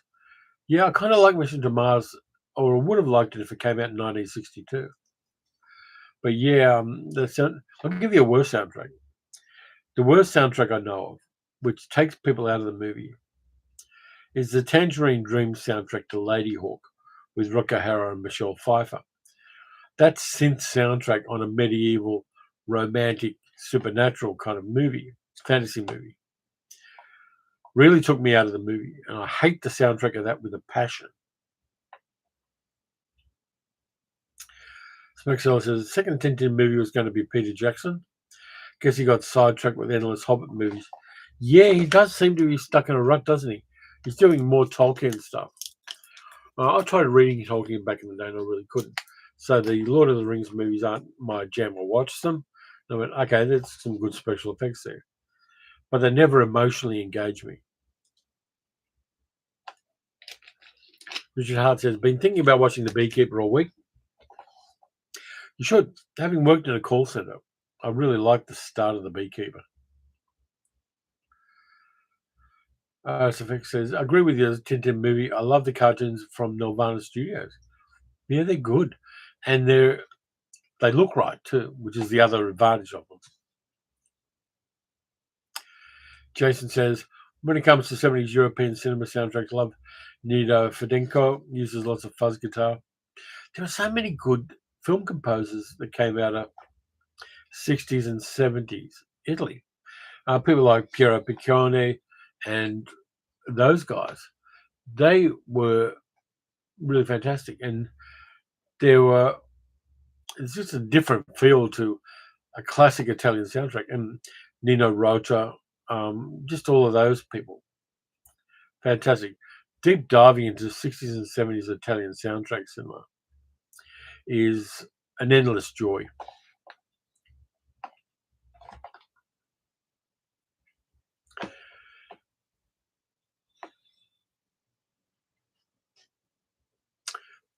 Have I seen the Tintin movies from the 60s? No, I could probably track them down, but I haven't seen them.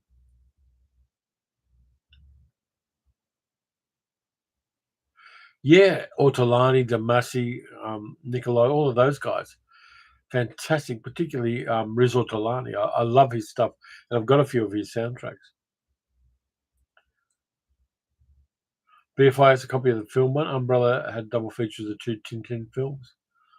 Okay, I may have to track those down.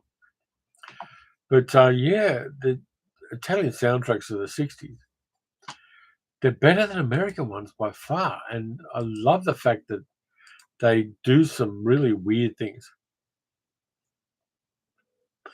Jack Schwen says, Tangerine Dream is what's holding the Blu-ray release of the keep.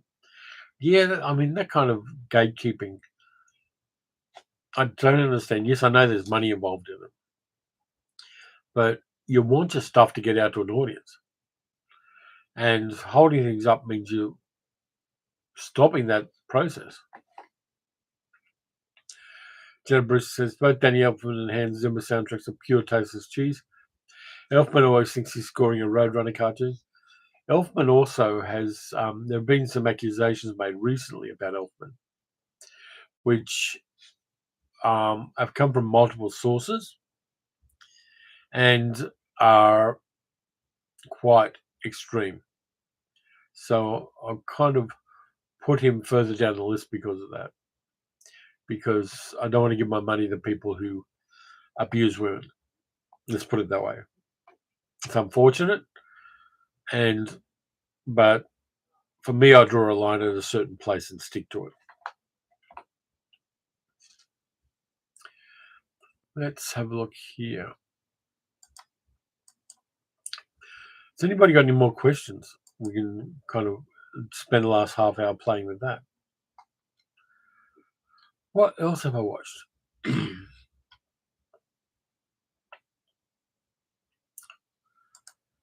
If Ben says Zimmer equals tuba farts. Yeah, I can see your point there.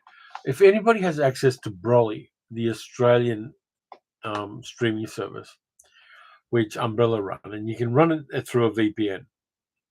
It's broly.com.au. There are some really interesting films that are being put out by them, including 1960s action films nobody knows about. I'll go back to the chat here because Gary Keane says, what's the worst Australian accent you've heard in the film? James Caburn's action in The Great Escape is laughable. There are just so many of them. It's really hard to do a good Australian accent. I think Robert Mitchum did a good one in The Sundowners. But I tend to tune out or turn off anything that's got a bad Australian accent in it. There are so many good Australian actors you can hire, and fly out to do accents. There's never been, in now or in the past, a good reason not to have Australian actors do Australian voices.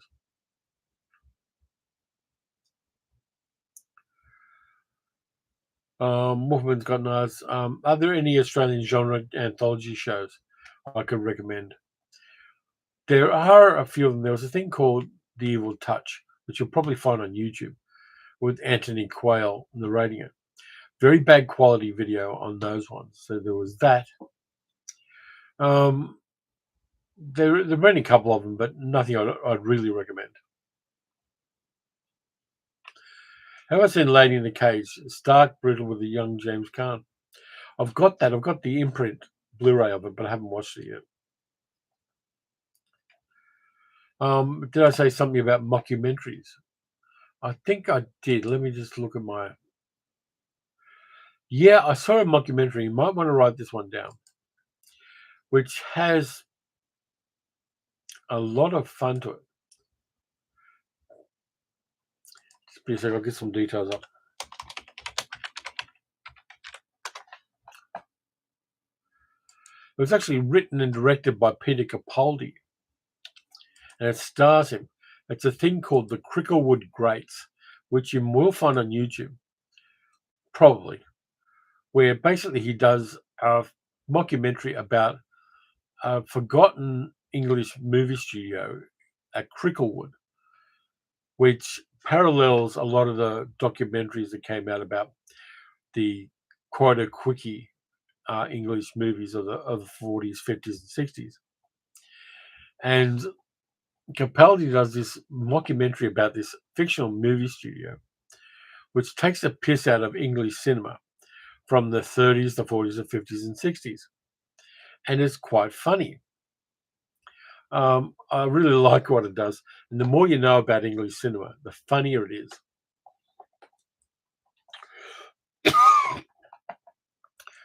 Yeah, what was that Brian Brown one, Damien? I've forgotten. Yeah, Lady in a Cage with Fargo, yeah. Rod Taylor or Bill Kerr should have got the co-burn role in The Great Escape. I think Taylor would have been fine with that. He was doing a lot of other good things at the time, so I can understand why he didn't.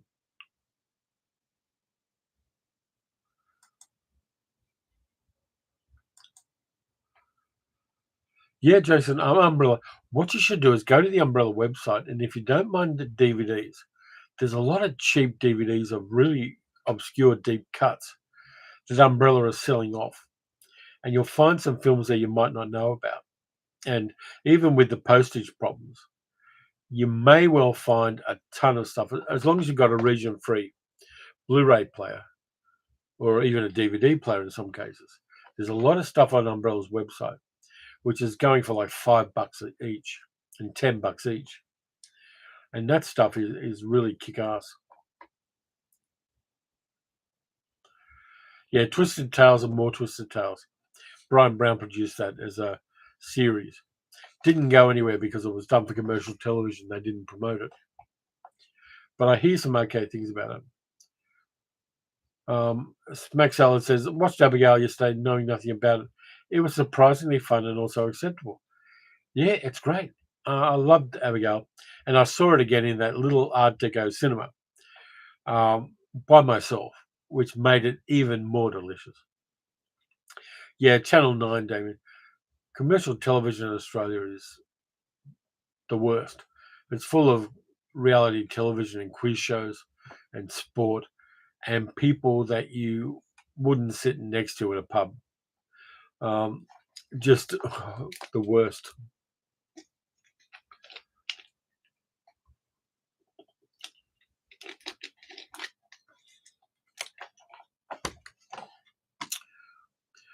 But yeah, one thing I'm really looking forward to this week is Umbrella sent me another box full of stuff, and there's some really cool things in there. They've got a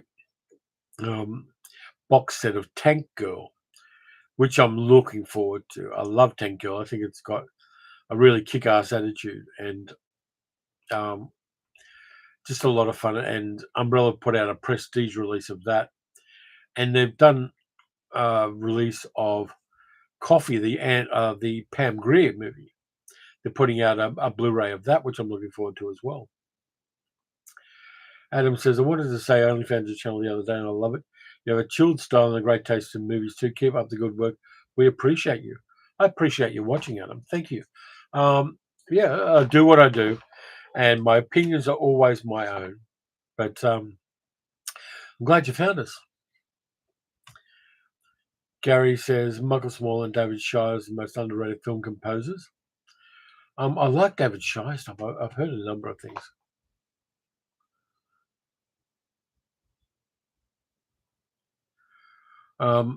Jason says, there's another Australian label love to start collecting. Umbrella. Yeah, Dead End Drive-In release was great. That box set was just crazy stuff. And one of the things Umbrella does crazily well is they put together so much information particularly the collector's editions. You can never want to know more about the movies, and then they throw in weird stuff like a VHS version of the movies, or they put out key rings and car air fresheners about the movies. They just do mad stuff at times. Dean says, in a twist away, I enjoyed the schlockiness of the green slime. Any others that I'd recommend? I really want to try to find the money to get the deluxe edition of Barbarella. I love Barbarella as well, and it's got that 1960s schlock. Any tokusatsu movies you can find from the 60s, any Japanese tokusatsu movies, you're going to have a good time with. Things like Matango, for instance, is great, and the Mothra movies are all fun.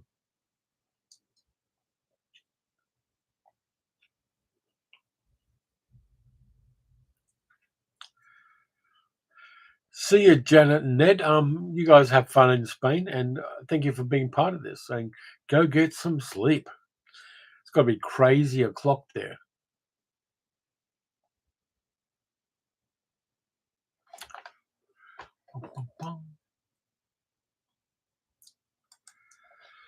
Jack says, how many movies I've got at the moment? Let me have a look at the list. I'm going to get the phone out.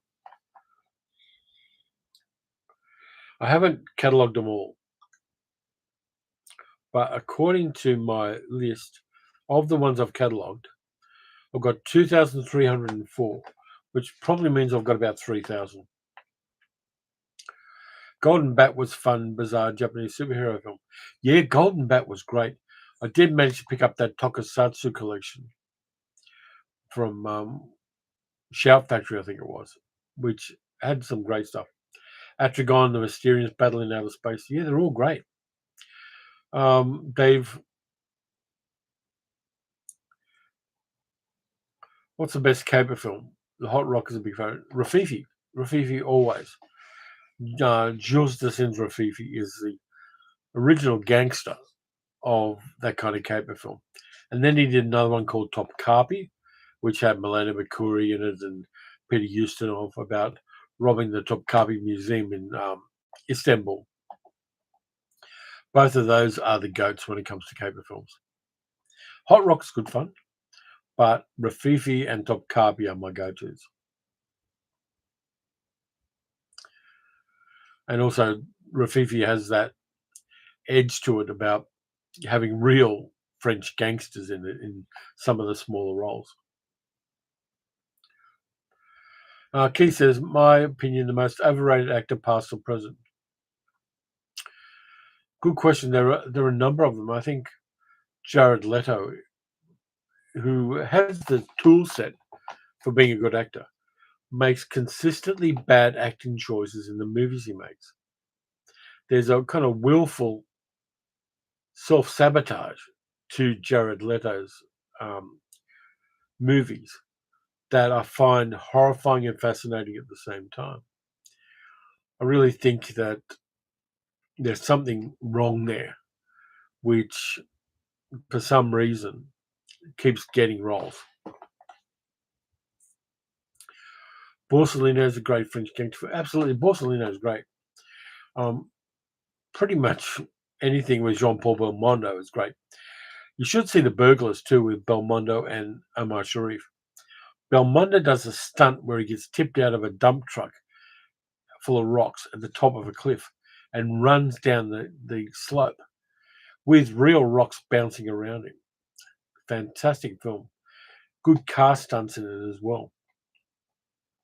But I keep hoping that Imprint or Umbrella put out a decent release of The Burglars, because that one kicks ass and it's got a good soundtrack. I'm going to see who did the soundtrack for that. It might be Morricone. I'm not sure.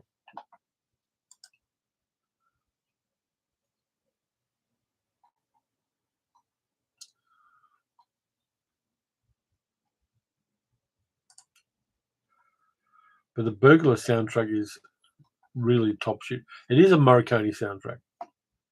I was right, and I second guessed myself. Yeah, yeah, it is Morricone, guys. But yeah, that soundtrack to The Burglars is good, and the movie itself just kicks ass as well. Damien says, amazing how physical media collections grow so much when you add it up. Yeah, and I've got that thing too where I'm getting review copies now from two places, Imprint and Umbrella, and that doesn't help the situation of storage. But I love the fact that they're doing it, and I'm always happy to promote them. And I feel honoured that I'm in that position. But yeah, it does mean that there's more and more movies, and also my unfortunate habit of heading around thrift stores, op shops, and finding things. That doesn't help the situation either. Okay, Dean, take care of yourself, and charge your iPad. And thanks for being a part of this. Dealey says there are people who rate Jared Leto. I don't know. I know because he got an Oscar, he's got a certain cachet. But Leto's an odd actor, and I'm fond of odd actors to a certain extent, but his acting never lets us pass the front door.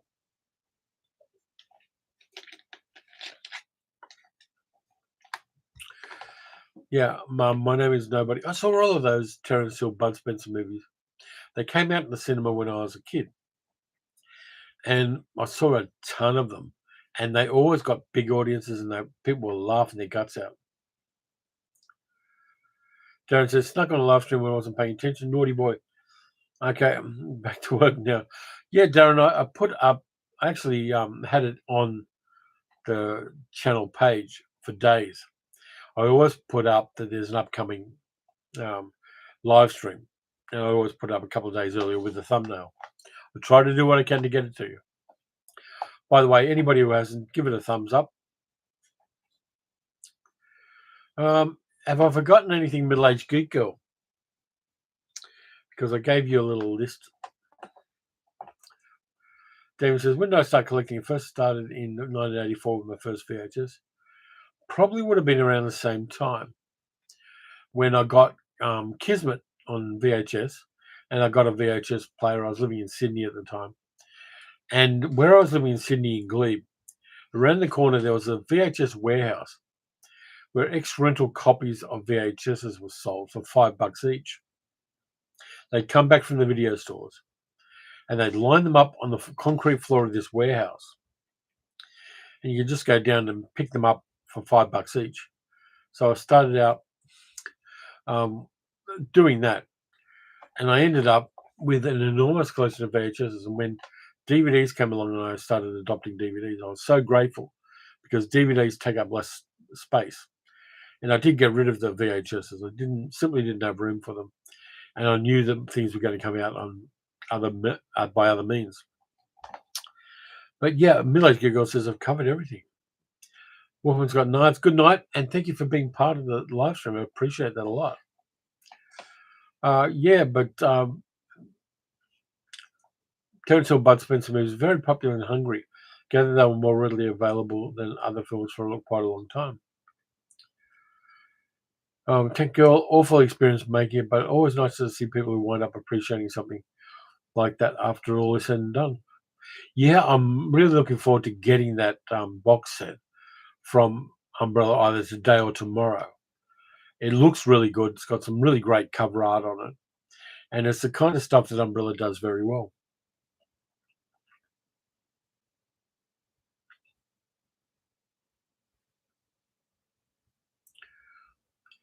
Hitchcock's 39 Steps on a VHS recorder. Yeah, I bought so many blank tapes over the years.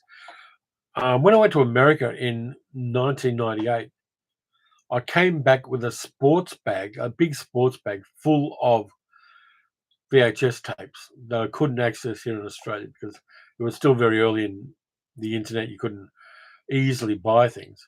So I just went mad and bought things there. And I remember I had to scan it. I came back via Japan. I had stopover for like 6 hours in Japan. And my sports bag went through the scanner. And all you could see were the little capstans on the VHS tapes all lined up. Thanks for doing these. Always wonderful stuff. Thank you. Damien says, just got the normal Blu-ray from Tenko from Umbrella. Yeah, I mean, even if you can't get the prestige editions of this stuff from Umbrella, they always give you beautiful quality copies of things. There's usually some extras in there as well. And the package looks good. One thing Imran and Umbrella are doing that I really like is the artwork and the cover art and where extras are available. The extras are beautifully designed, beautifully curated, and just a lot of they're kind of precious artifacts of their own. Yes, the movie itself is what it's about. And I know there are a lot of collectors, particularly imprint, who collect to be completists and who collect because it's coming out. But one of the things I always try to step back and remind myself is that the movie is the thing. The movie is the important part of it. The movie is why it exists in the first place. And I never want to get to the stage where I'm collecting for the sake of collecting. Even when I do get an order form from Imprint or Umbrella saying, do you want to review these? I try most of the time to make sure they're things that I'm going to appreciate as movies. And yes, it's nice that things are coming out with prestige editions and bells and whistles and all the rest of it. And I fully appreciate that some people want that stuff. But the movie is at the core of it. And the movie is the reason why I've got the walls of the back room laminated with movies. It's not because they're a special edition or they're going to appreciate in value or I'm going to be able to sell them off at some stage and take a yacht to Antibes. It's the movies. Super 7 says, bought my first Sony Betamax in 1970s and recorded the Amiga Man from the 439 movie. The Amiga Man's the second best version of that story. First best version's of Last Man on Earth of Vincent Price. But I lost credibility with the Amiga Man because seeing Charlton Heston watching Woodstock, I thought, no, he's not going to watch Woodstock. Charlton Heston wasn't a Woodstock kind of guy. The still pause button on a VHS player was a thing of beauty. Yeah, when there was momentary nudity, you could rent movies, and then when there was a nude bit for like 2 seconds of an actress, that was the bit of the tape that was always kind of glitchy because you know that the 20 people who rented it before you did paused on that bit and glitched the tape by doing that. Blu-rays and DVDs have a much easier pause function.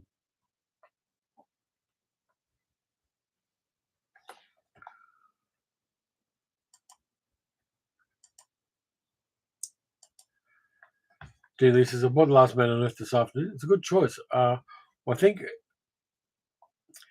it's probably in my top 5 Vincent Price roles that I like. I think Price really gave us the anguish of the character in a really deep way. And yeah, it's a cheap Italian movie that he made to earn a living and make a buck. But he committed to it. He really delivered a strong characterization there. And I rewatched it for the first time in decades, like 5 years ago. And I thought, shit, Vincent Price is really doing some solid acting here. And you can feel the loneliness and the horror of the character.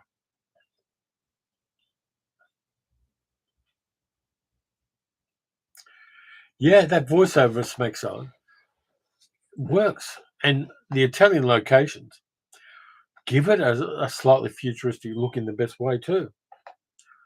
It's so underrated and so well done for the money. And I always like that. I like a movie that doesn't have a big budget and doesn't have a lot of resources around it, but the people making it are so perceptive that they use locations they can find. They use actors, they use dialogue, they use little tricks of the camera to sell something much better than a lot of movies with a lot more money to play with. Yeah, that cinematography Super 7 is fantastic. Good night, Tim. Have a good sleep, mate. Um, yeah, that cinematography is real. And even things like the burial pits, you don't see tons of bodies burning. You see him rolling a body into a pit with smoke coming up out of it. And it sells that incredibly well. Keith, nearly 1 a.m. off on vacation tomorrow. Have a good vacation, mate. Enjoy yourself. And I'm glad you enjoyed the chat. But yeah, I'm really going to have to rewatch Last Man on Earth, I think, now that I've talked about it for a while. Uh, Vincent Price, just, there are times when he was hammy, times when he cashed a check, and times when he didn't deliver. But when he delivered, he delivered. Uh, really interesting actor.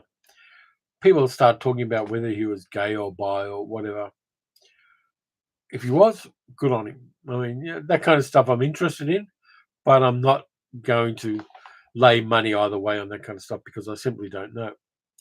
But there's an immense cultural fondness for actors like Vincent Price and Peter Lorre and Boris Karloff and John Agar and Basil Rathbone and all of those guys, which has lasted a very long time because they delivered and because even though they were at toward the end of their career at the time with all these movies we saw, there's such goodwill towards them and such cultural heft to their careers. I mean, people who watch Peter Lorre in movies like The Raven will then go back and watch Peter Lorre in M and Peter Lorre in a couple of other things he did in Germany for UFA Studios in the 1930s and realize that this guy had chops right from the word go. His tortured monster in M is fantastic and is it doesn't make you feel sympathetic to a child murderer, but it makes you understand them. And that is an incredible piece of acting.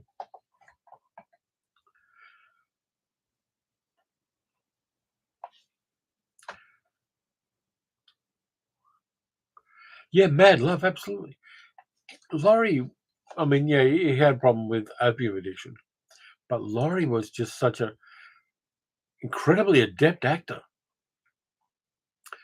Yeah, there is that episode of Route 66 with Carla, Laurie, and Cheney. Uh, I wish I could afford the Route 66 box set because there are so many actors who did good work toward the end of their career on that series. There's a really good one with Dan Duryea playing a father with an alcohol problem, and he nails it as well. Yeah, you got George Maharis and Martin Milner there holding the structure of that series together. But the lovely thing is that there were times when other actors were allowed to shine and other actors were allowed to breathe. And I like a series like that, which has got such an open concept guys traveling America in a sports car. And character actors were allowed to show their chops. I mean, there's a kind of generosity to that I always appreciate.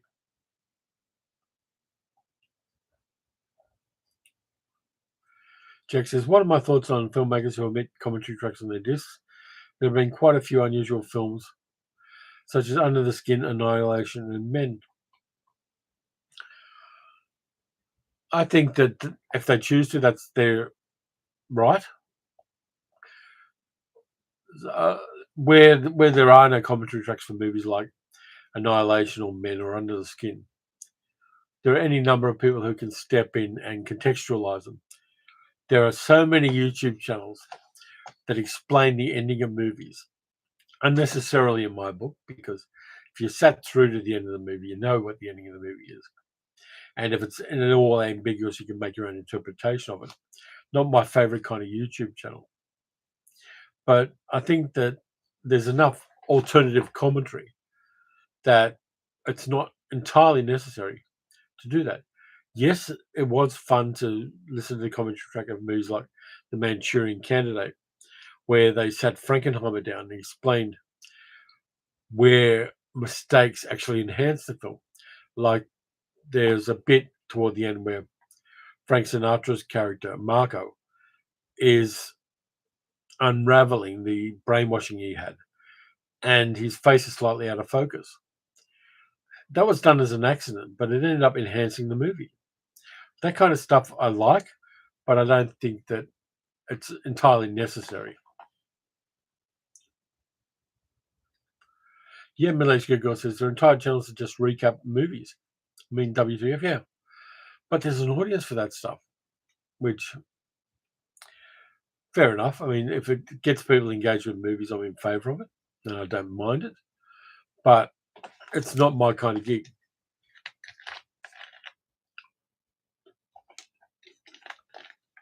But yeah, for many, many decades, we didn't have commentary tracks.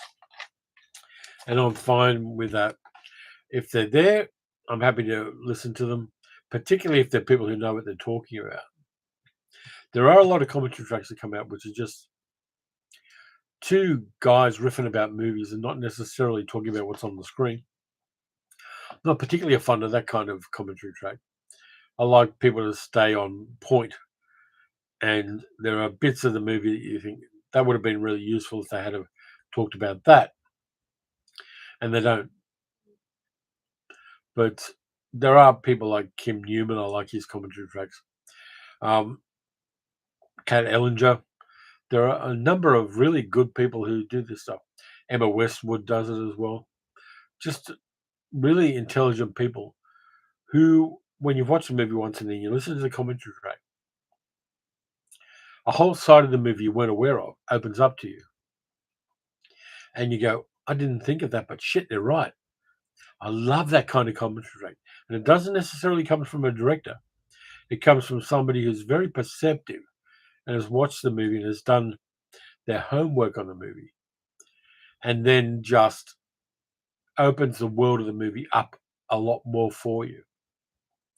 So a commentary track, not necessarily from the filmmaker, can at times offer a lot more than a commentary track from the filmmaker if the right people are engaged to do the commentary.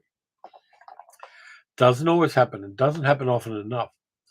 But when it does, it's like finding that last lolly in the bottom of the bag. It really adds a lot to the movie.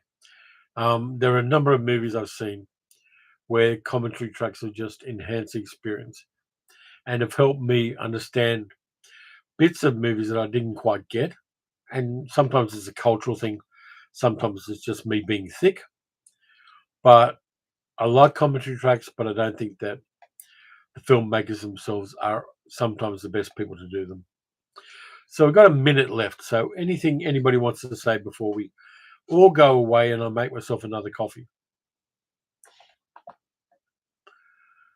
Or are we lagging, which would be a horrible thing for this part of the video? Come on, I know there are 44 of you out there.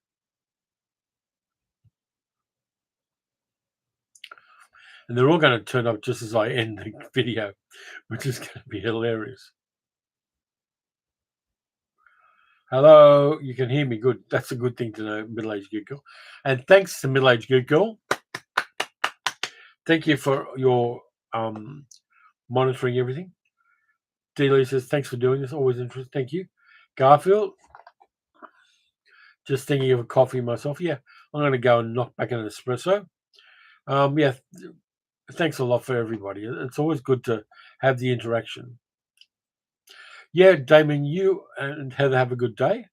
And RSFX, yeah, Mag does a lot of help for the channel. more sometimes than I appreciate. But she's always, when I'm being slack and it's getting to the deadline of me making a video, somebody will come into the man cave and going, "When are you doing your video?"